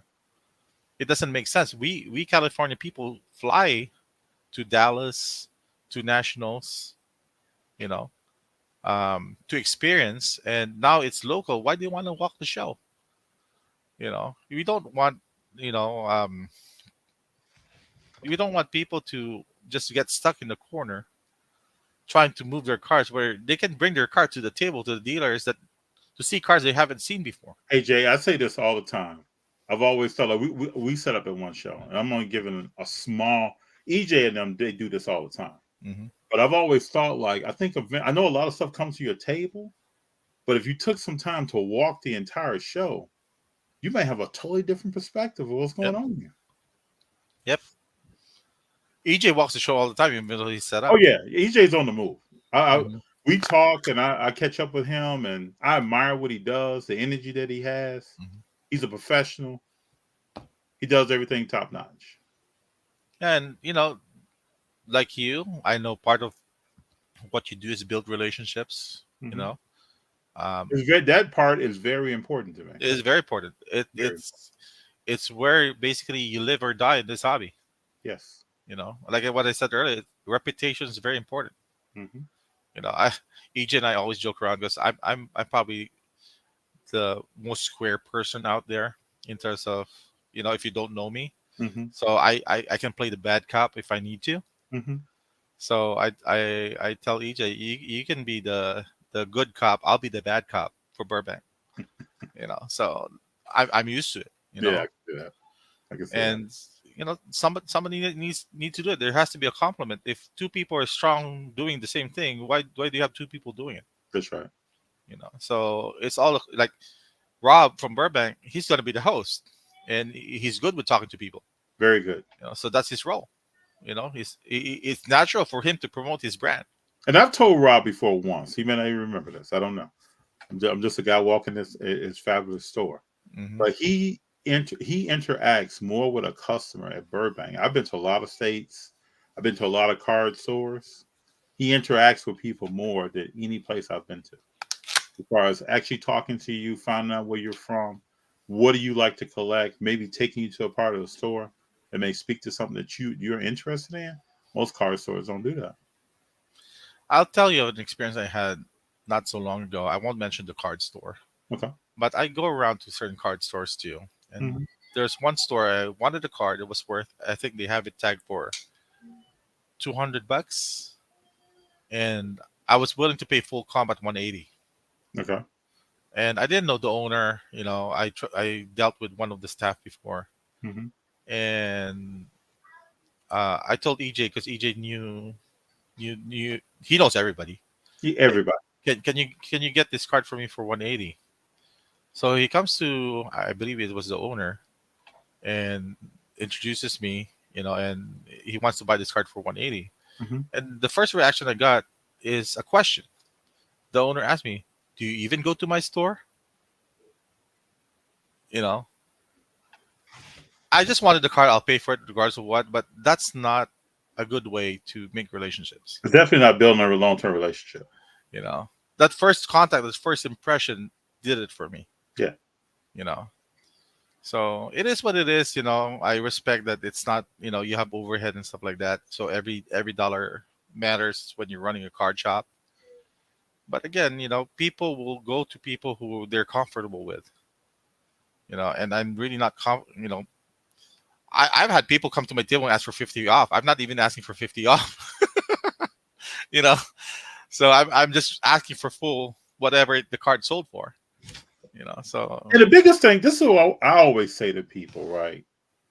Like, Jay, I'm not going to respect you and then disrespect this person over here, mhm. or treat your business like this interview is important to me. I try to come to every interview with a level of importance. It's important who I'm talking to. They gave me their time. I just send questions. The questions I'm asking, are they pertinent to that person? All this stuff is important to me. If I walk a show, we were at the Mint. I'm talking to the people that are like taking cups and sweeping the floor. Those people are important. Mm-hmm. And I think sometimes we as people, we prioritize. If I'm in front of, let's say, a Rob, I'm going to act a certain way. I met Rizzo Rizzo one time. And I remembered who he was from seeing him somewhere, but I didn't remember. But my conversation with him, even when Mark introduced me, and I didn't really know who he was the same conversation after I realized who I was talking to. Mm-hmm. Same conversation. And I think I would want people new to the hobby or coming into the hobby to know that when you meet people and talk to them, just show the same respect you would to someone that you actually know. If somebody's walking by that you see in content, talk to the other person that's at the table the same way you would someone that you visually have seen before. Because it's important. Because in this hobby, to me, you don't know, and in life in general, it's really beyond this hobby. You don't know who you're talking to sometimes and where that person may be 5, 10, 15 years from now. You really don't know. So just treat people the way you would like to be treated all the time. So, that was one of my Achilles heels before.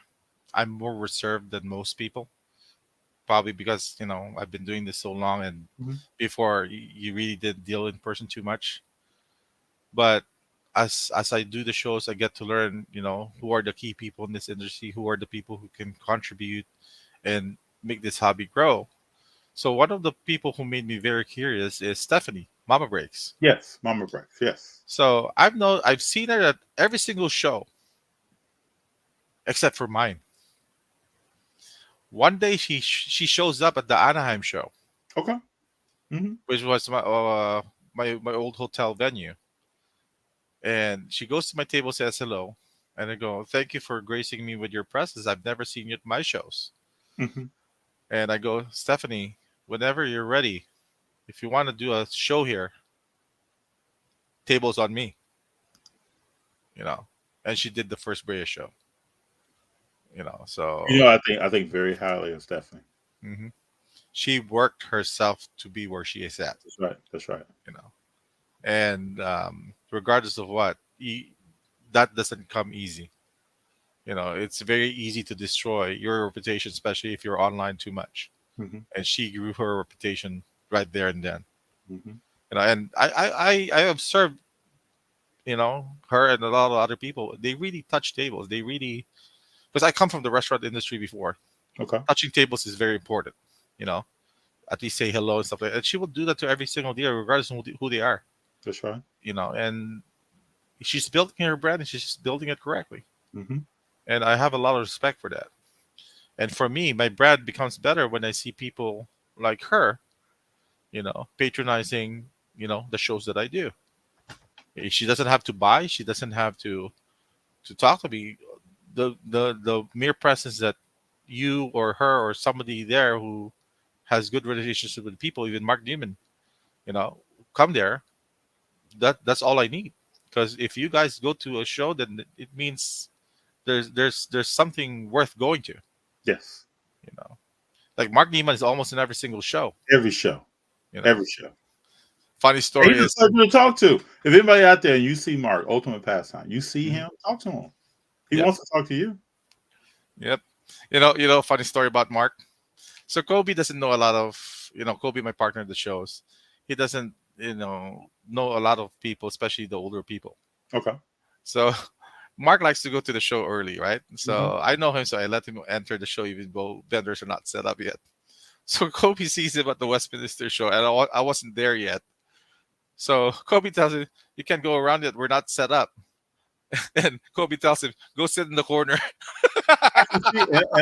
And a little bit I've been around Kobe, I can see him saying that. With a very straight face. Yes. And I go, "Kobe, do you know this guy helps us with our promotions?" So we joke about it nowadays when I see. That's funny. And I don't know if you noticed on the Mid Collective show. So the Saturday, I purposely wore a Mark Neiman outfit Oh, just to I saw you tease with the black on. I even took a picture with you with the black on. him. Yeah. So when I saw Mark on the floor, Mark. I'm dressed like you, brother. Yeah. No, I was telling him one of these days I'm gonna make a show that every single dealer is dressed like him. I would love to do that. You just let me know. I'll come in there with my black hat and black shirt on. Yeah, but again, that's his brand. That He's is. known. He's known to be that person. And what's You cool don't. about Mark is when I was collecting autographs hard, right? And I would go to shows, Mark was the person sitting by the athlete or helping to coordinate the show. So I kind of got to know him years ago, just talking to him while at shows. And he's been the same person. When I see him, he's the same individual. He's always positive. That much I can give Mark. Every show that he goes to mine, like the last British show, he goes, Jay, if somebody tells you they didn't make a sale, that's their fault. That's not yours. That's right. Because the turnout was great. That there's no reason for them not to make a sale unless they didn't want to sell. Well, when I came down to the Brad show, several people said to me that they were excited about the atmosphere and the energy. And certain people said this seems like 2020 energy right now. Yeah, so it's a blessing. I hope every show is like that, and we try our best to do it. But again, it's not up to me. It's up to the vendors and the patrons who go in. Like when I went to Mint Collected, there's a couple dealers that I felt were easy to deal with. There's that guy from Illinois. We did a $12,000 deal. I only had to put out $100 in cash to make the deal happen. And he was not after money. He was just wanting to move some stuff. I wanted to move some stuff, and we didn't look at comps. We agreed to a deal, and I told him, are you going to the Burbank show? And he goes, well, I already booked my hotel, but I haven't gotten confirmation on the table yet. And I told him, you know what?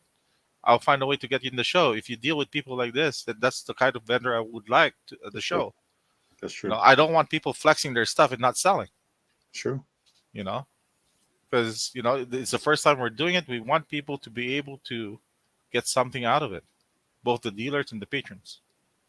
What do you think about, this is a question that just came to my head, what do you think about the interaction of shows and, let's say, the next generation of collector? We're talking about children that come in between 6 and probably 13.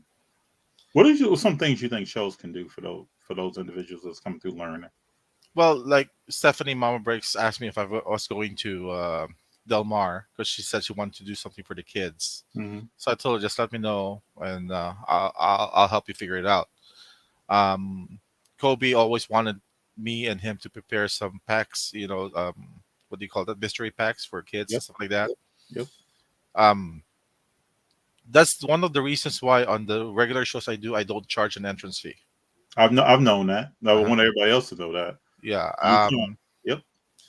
I discourage the entrance fee unless it's a big show, because big shows have bigger overhead, so you need to.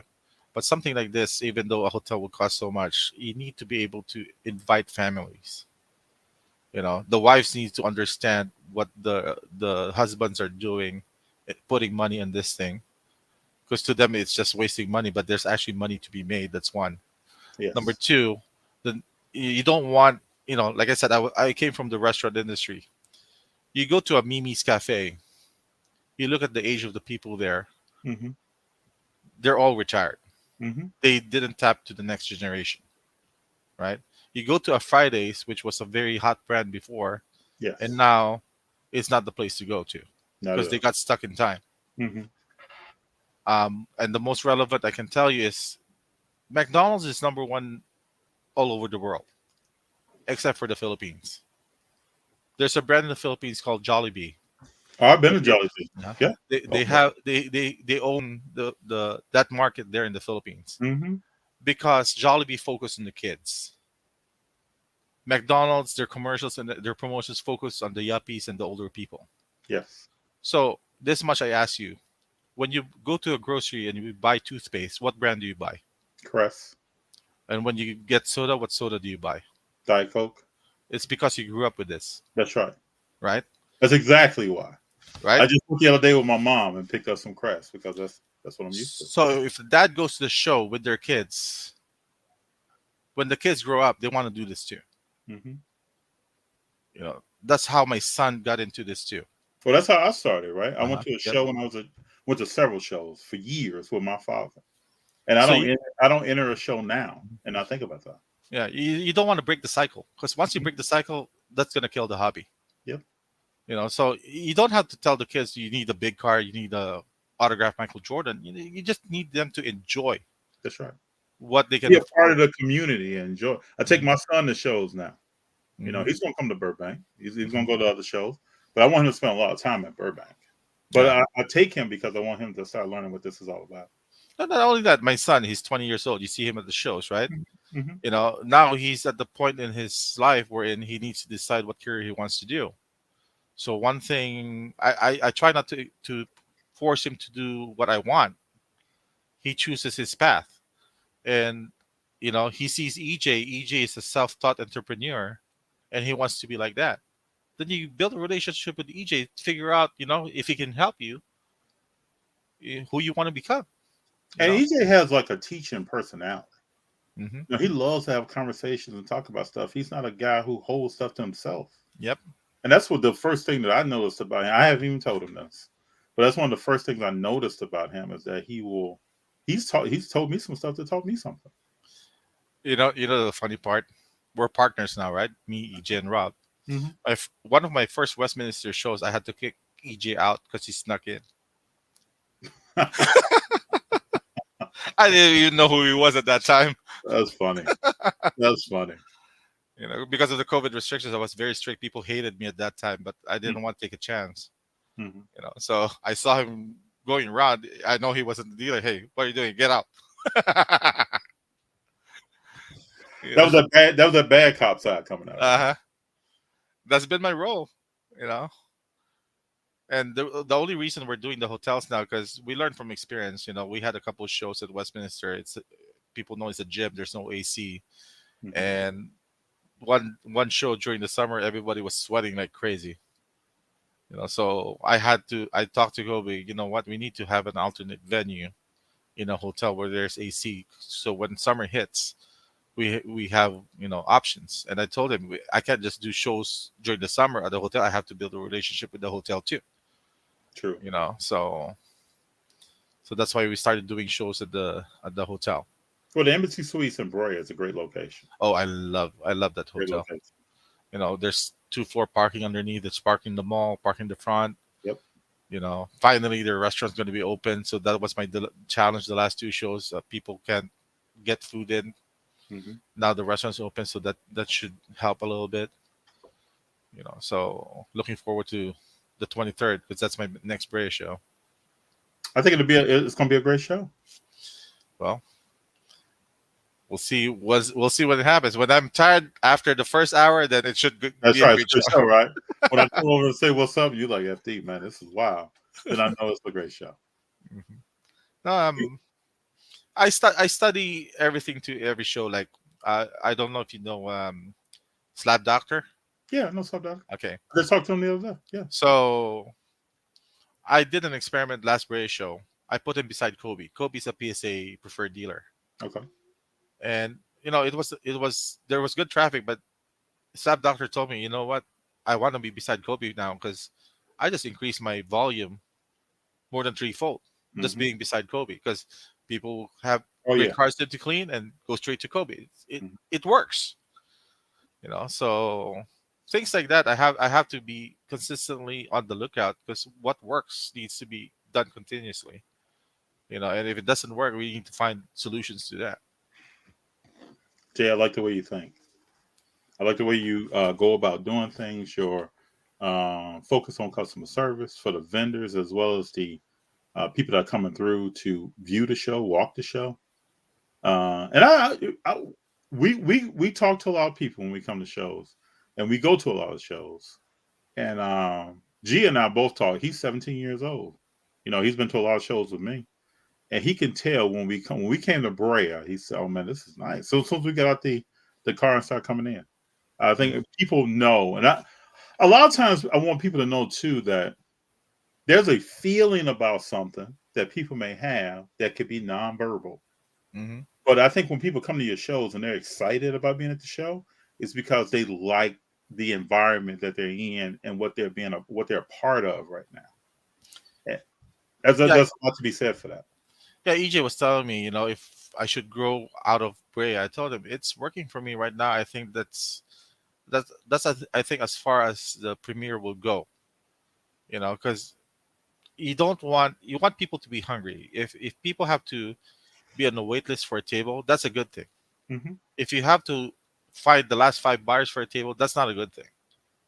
So I'd rather keep it at the 75 to 80 table range, and keep people interested, and want to get a secure a table right away. I think that helps, rather than trying to push a 150 table at a show.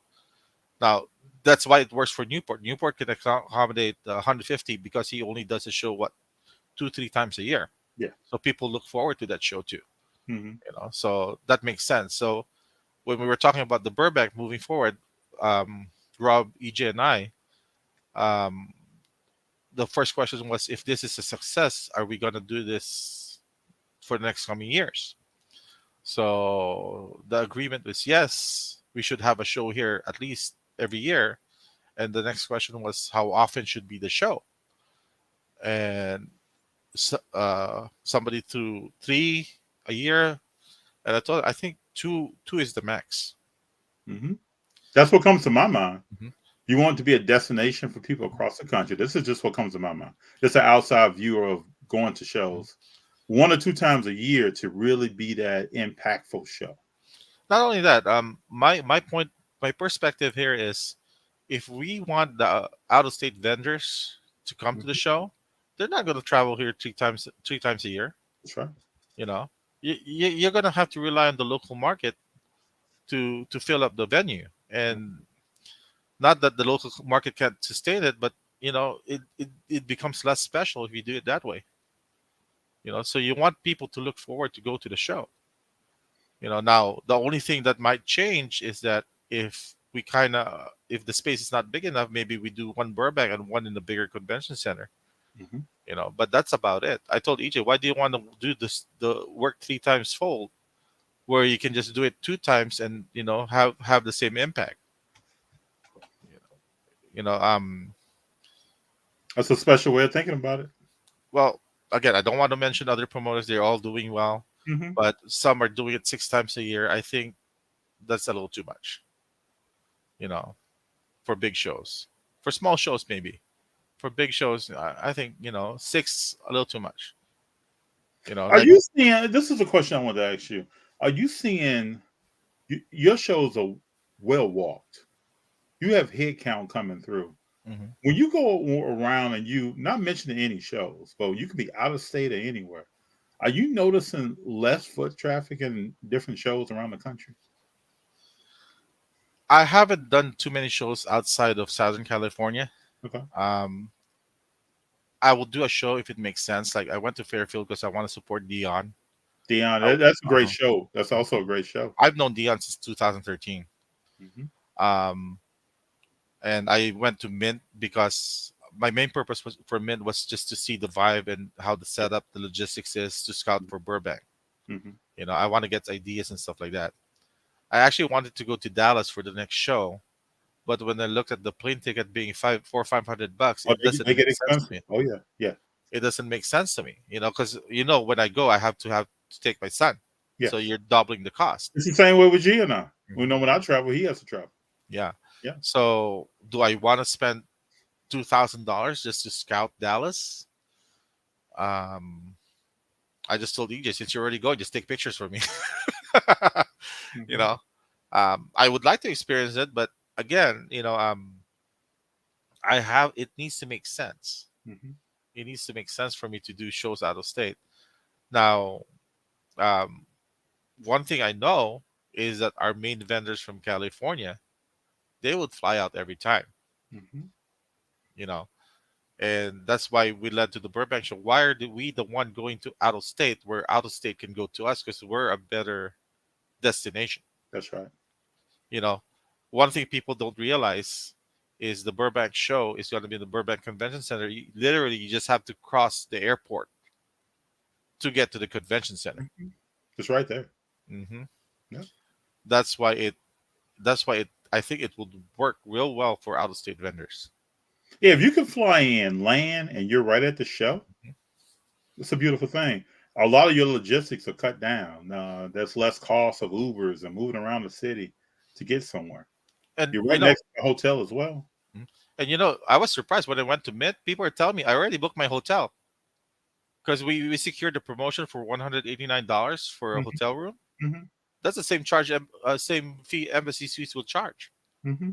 And this is a bigger hotel in a premium location. Yes. So I was surprised. People, hotel rooms are already being booked. So I had to scammer EJ. I need to book my room already Right. because we have to be on site, right? Yeah. So I don't want to be the one not having a room when the show happens.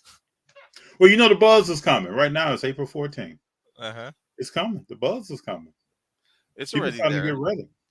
It's already there. I'm just, I don't control the Instagram for the Burbank show, but EJ has the account. He's telling me he can't even respond to any questions over there. It's just too much. Oh, I imagine. And EJ does a great job. I mean, he does a great job even on his own account, so I can imagine what he's doing with that one. But Mhm. I can imagine the amount of correspondence that's coming through. Mhm. And the hard part is like what I said. We have to say no to some people, unfortunately. But that doesn't mean we can't accommodate them on future shows. Yes. But we just want to make sure everybody has a good time with this one. Because it's our first one in the heart of Southern California, so it needs to be done right. Mm-hmm. We got That Johnny Snow in the house. My we've man. been we've been talking about him like crazy. He probably felt a pain in his tummy. We're a big fan of EJ as well. Hmm That's No, very good. I chose the right partner. That Yeah, much I EJ's good people. Just as someone who just met him, I watch how he moves, how he conducts himself, and I admire someone at his age that handles himself like that. I can be very dominant as a person, but one thing I told myself before calling EJ, and I told him exactly when I called him, if you're on board, one thing I'm going to promise you, you don't have to run things through me. You're going to make your own decisions executively. You can run ideas through me. I can give you my opinions, but I'm giving you full control, especially on the marketing side. Mm-hmm. Because I don't want him or me or Rob to clash. We have our own roles. We will respect each other's roles, and that's the recipe for success. Yep. Because if we let egos play around, we're not going to get things done. Yeah, that's a great team. You can tag team, hand stuff off. Hmm EJ's gonna run it, man. You know that. hmm Mm-hmm. That's why I'm excited. I'm excited. We're gonna thoroughly cover the Burbank show. Thoroughly. Yep. And from what I know, we're planning something special for the people who are active in social media. Those plans are going to be revealed closer to the official rollout of I appreciate the it. actual show. But Jay, I want you, Rob, and EJ to know that just for the love of the game that I have in the hobby, if none of that happened, right, we're gonna thoroughly cover the show. Mhm. Talk to you all while we're there. Uh, we've talked about this for a while. Very excited. Years ago, I'm living in LA. This is probably 10 years ago. And I've always said, why isn't there a big show here? Or a bigger show? Mhm. I don't want to oversell Burbank. Why isn't there a bigger show here? So when I heard about this, I'm excited about Yeah. what this could even bring long term. I mean, it's I've flown from different places I live to Chicago to go to the National and flown the shows in Houston and other places for different things over the years. There's only been a few times in Chicago where the show was right in my backyard. Mhm. And my drive then from where I grew up to Rosemont is about the same from where I live now to Burbank. So I'm very excited. Yeah, everything just fell into place. This was not planned. This just happened. It started off with me and my son checking out Burbank sports cards in their old venue, Mm-hmm. liking the store. building a relationship with Ryan. Rob doesn't even know who I was at that time. Mhm. You know, it's been months before all of a sudden Rob knows that, I do the premiere shows and stuff like that.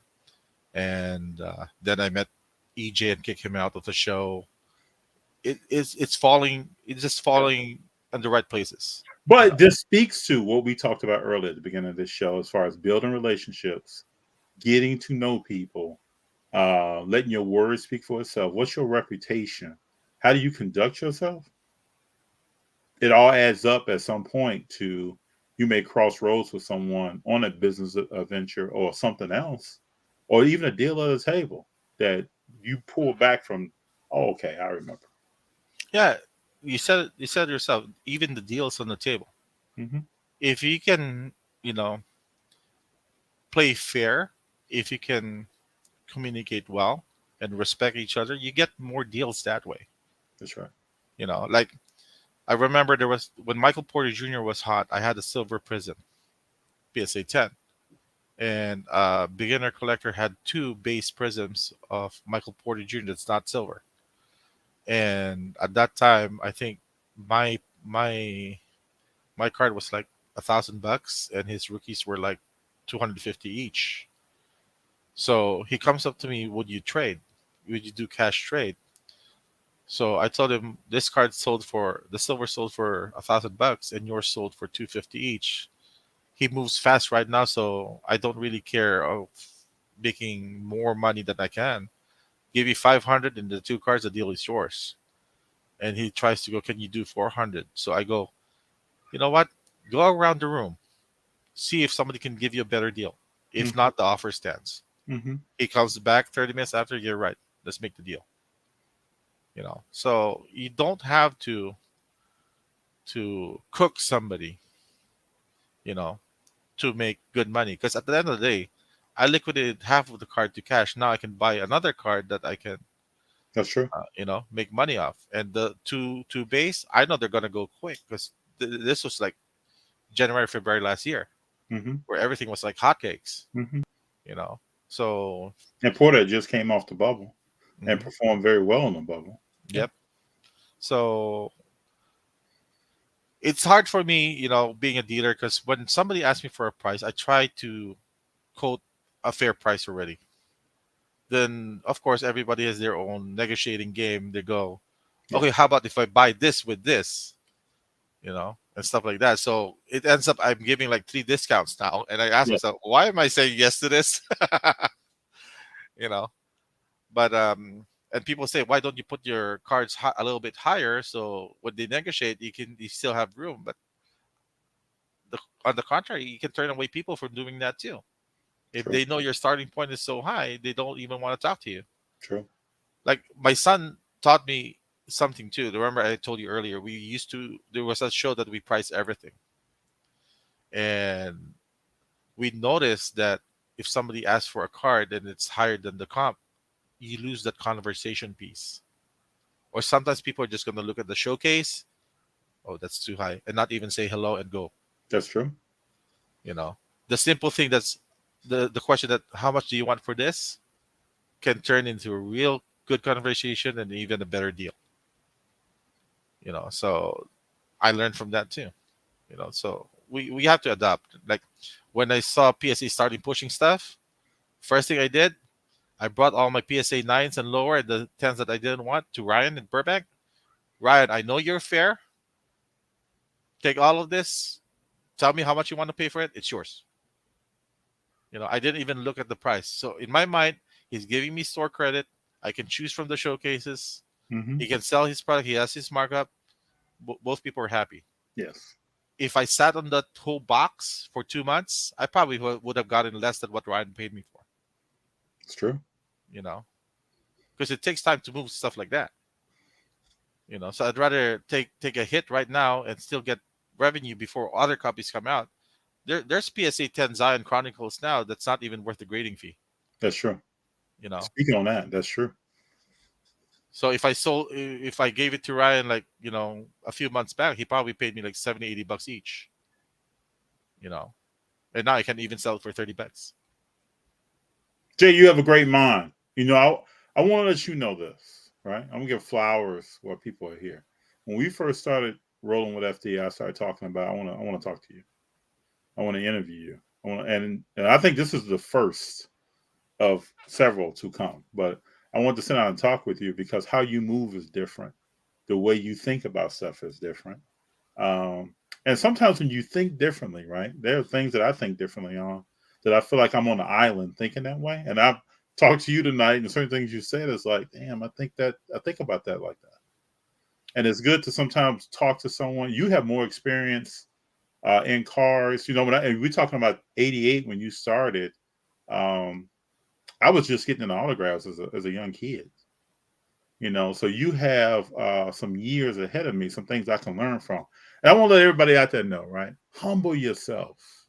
You learn a lot, right? When I talk to someone like Jay, and there are other people as well, and it's not just about age, it's about mindset and then how you move and what things you do and don't do and why. And so I just want to let you know that. Thank you. You know, since EJ's watching, him and my son, um, I can say has a pretty good relationship nowadays. Mm-hmm. And my son looks up to him. And one thing I told Ken, my son, when he first started doing deals with EJ, I told him straight out, don't try to get too much out of a deal because you might lose the relationship. Yes. Be fair. You know, if you look at other people, they try to cook somebody else. Yeah, they're gonna do well that transaction, but they're probably not gonna transact with you anymore after that. So always be fair. If it's something you think you can get a better price from somebody else, tell that person, I can get this much from this person. So if you match it, I'll do it. If you pay me a little bit, I'll do it. But if it's something that you know you can move and you already profited, be fair, because he will get cars that eventually you'd want. You want him to give you first priority, and vice versa. It's a give and take relationship. You know. So, and I'm the same way myself. Sometimes I know this person's a reseller. He comes to me. I give him my price. He wants it a little bit lower. I know my cost. Okay, take it. But when I come up to them and I want a card, they don't want to budge. No more deals moving forward. Yeah. Yeah. It's not like I'm trying to ask for 50%. I'm just trying to be reasonable. I give you cards for a fair price. Why can't you Yeah, do the same. reciprocate? Yeah. So that's when reputation starts going out the door. If people start getting greedy, greed is the number one enemy in this hobby. True. You hear people all the time say, I'm not going to deal with you if you have 2021 prices, right? You hear that a lot. So how come people still, last time on eBay is 1,500, I want 1,700. So it's okay if you want 1,700 if there's nobody else selling it no more. Yes. But if you see other people listing it at 1,500, why are you selling it for 17? I'd rather buy it off eBay. It's true. It needs to make sense. Yes, there are cars that are worth more than comp. But you can't do that for every single card. And there are cards that's worth more than comp. Mm-hmm. And if I'm out, I see those cards, my mind already goes to that. Mm-hmm. Mm-hmm. And like I said earlier, it could be a buy it now best offer. That person needs quick cash. I'll take whatever I can right now. That doesn't mean that's the real value of the card. The card could be worth more. True. Or the person might not know the value of the card. Like that LeBron Classmasters I showed you. A raw copy just sold on Facebook not so long ago for 400. The owner didn't know. He didn't check comps. He didn't know. It sold in like less than a minute. And he realized that he sold it too low, but he still honored the deal, and people respected him for that. So just imagine if that person flaked. Oh, that person's reputation would have been crushed. That's right. Real bad, especially on Facebook with all the trolls there. Very true. Very true. Well, Jay, I really appreciate your time, sir.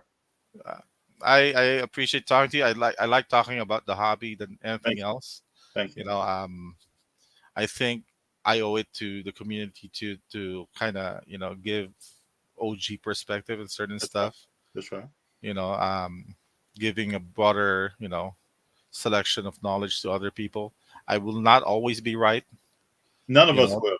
And all of us have something new to learn. All I can tell people is I've survived since '88. I'm still here. Then maybe something I'm doing is correct. That's right. I've lost deals, I've won deals, and that's the way it goes. You have to take your losses when you need to. You need to make your gains when you need to. So just play it right, and you know, keep your reputation. That goes a long way. Well, you will keep our conversations going because when I see you, there'll be different things that I pick your brain on. Oh, don't worry, I'm used to that. You, being an admin on Facebook, everybody sends me a picture. What do you think about this card? What do you think about this card? And I always tell the same thing. If you have money and you have eBay, buy what you think is the best for you, not what I think. Because what I think might be something I want to keep, and it might not be the best play for you. I know sometimes people hit me up and they'll ask me, "What do you think of this card?" I'm trying to move this card. I have to know the entire story before I can start telling you something. Like, what's your intentions with this? What do you want to do?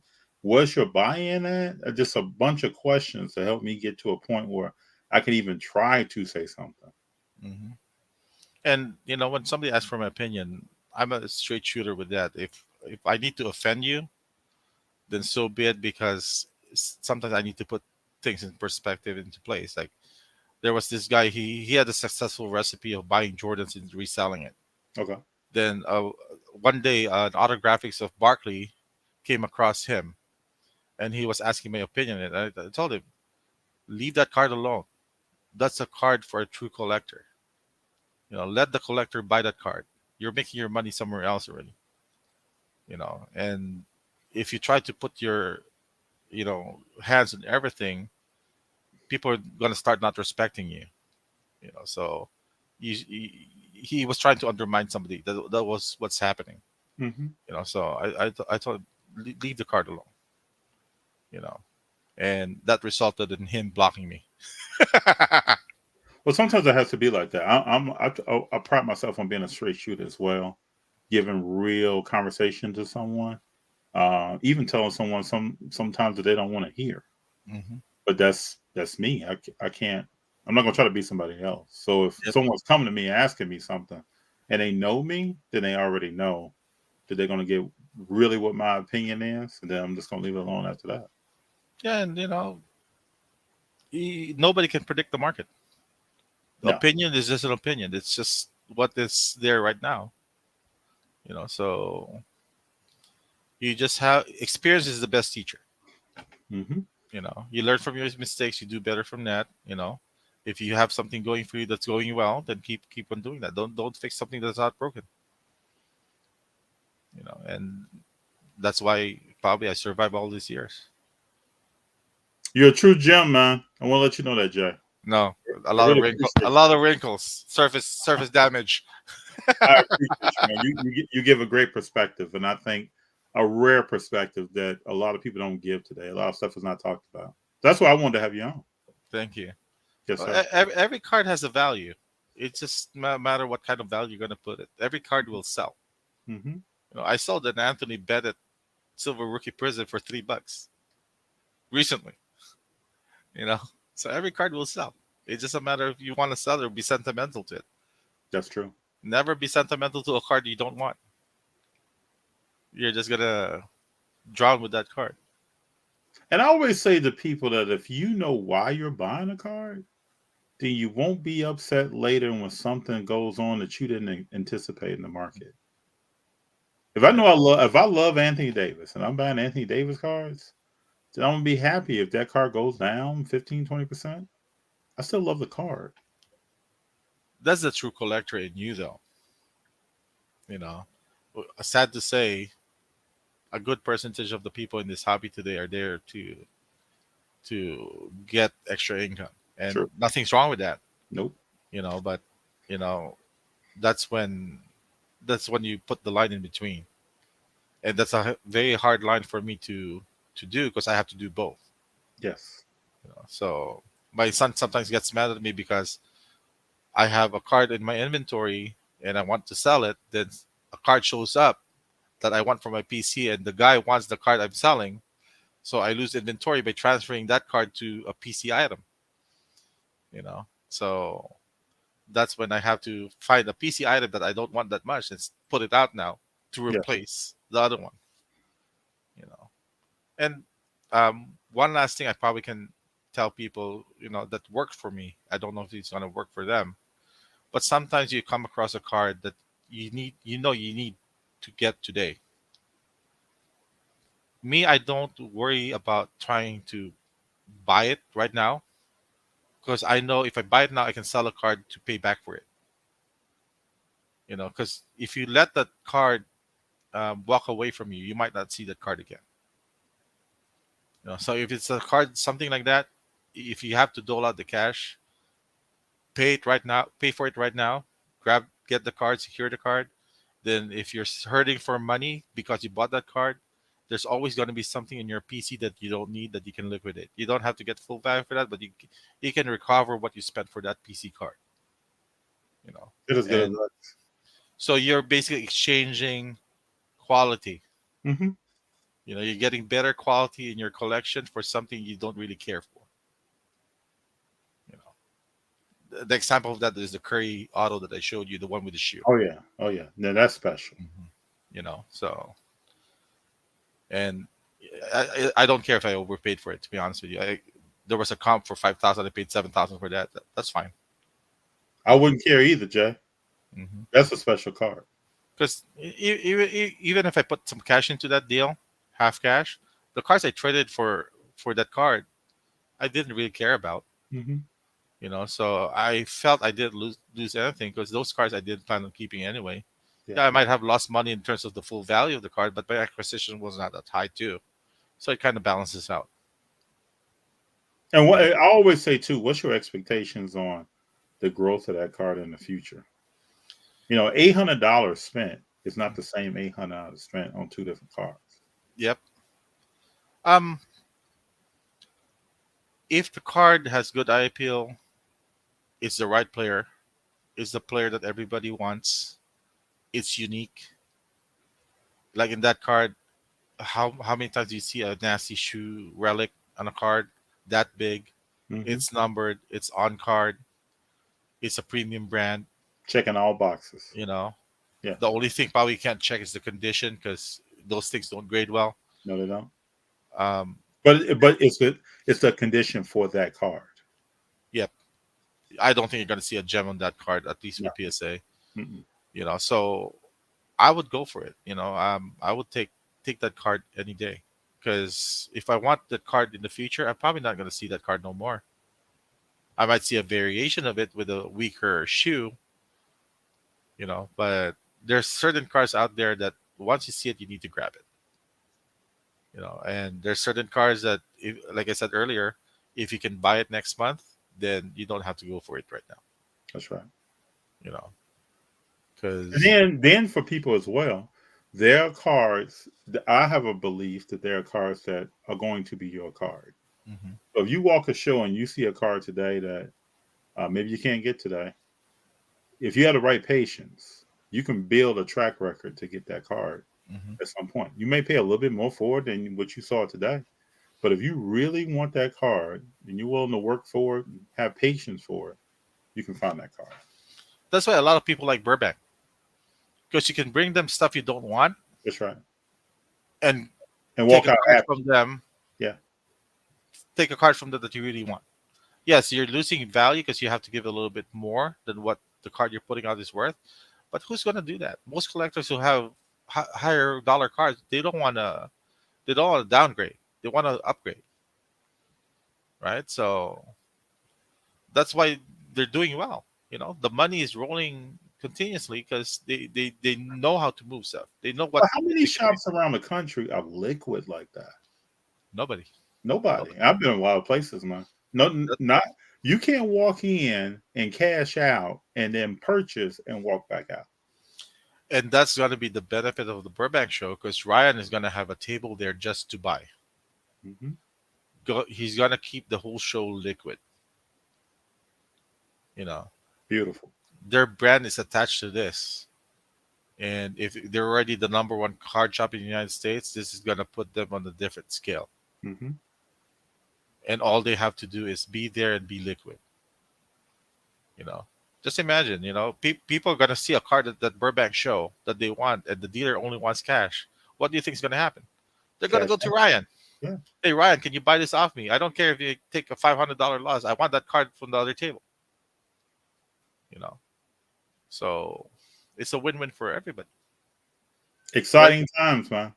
It's like an ATM machine, right? That's right. So that's what makes the Burbank show different, in my opinion. There's going to be dealers who's willing to buy, not only Burbank. There's going to be dealers who's willing to buy and move stuff and not be sentimental to it. It's gonna be lovely, man. Jay, I really appreciate you, sir. Well, we're gonna have you on again in the future. No problem. I love talking to you. We'll see you at your show coming up. Mm-hmm. Always a pleasure having you there. Thank you, sir. Thank you very much. I want everybody to know that this is Jay from the Premier Car Show. He's a great wealth of knowledge. Thank you for blessing us on Rolling with FD, man. What's the play? It's a pleasure being at your show. Keep up the good work. Right. I've seen you since day one, and always the best. Thank you, sir. I really appreciate you. Okay, you have a good rest of the week, and I'll see you at the next show. All right, Jay. You have a good one, sir. You too. Bye-bye.